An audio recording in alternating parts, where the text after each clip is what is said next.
都来听听啊，你认为哪种打呼噜声音是最影响健康，也是最让你受不了的？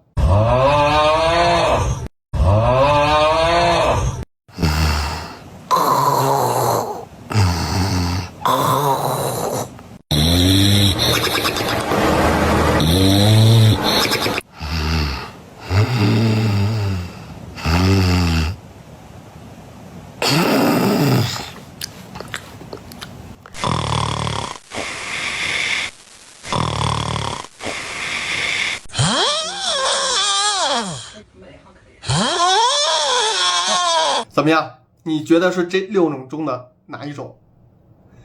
不卖关子了啊，告诉大家正确答案就是第3种，刚才那种断气式的打呼噜。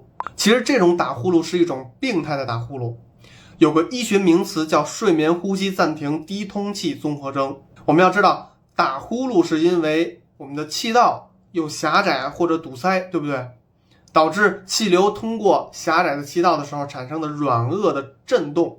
但是如果你的气道过于狭窄，导致通过的气流非常非常少，很微弱，甚至你都憋住不能呼吸了，那你在睡觉的时候氧气就明显不够用了，血氧饱和度下降，大脑接收到危险信号，告诉你必须要醒了，你的氧气不够了，再不醒就憋死了。这个时候你就会被自己的呼噜憋醒。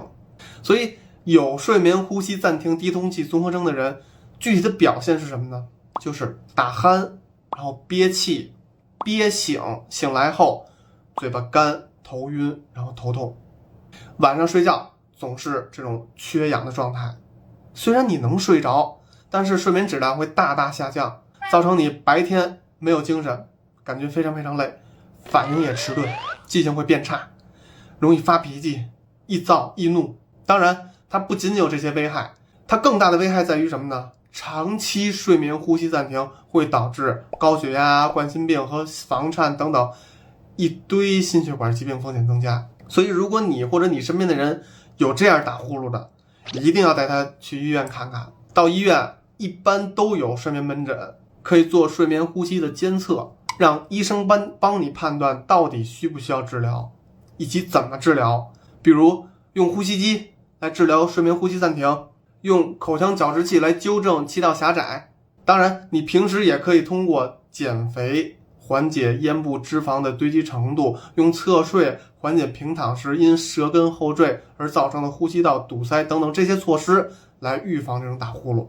如果你被枕边人的呼噜声吵得烦躁不安，记住啊，第2天一定赶紧带他到医院看耳鼻喉头颈外科或者睡眠专科，千万不要挂错号了。健康需要轻重有数，关注树哥，少走弯路。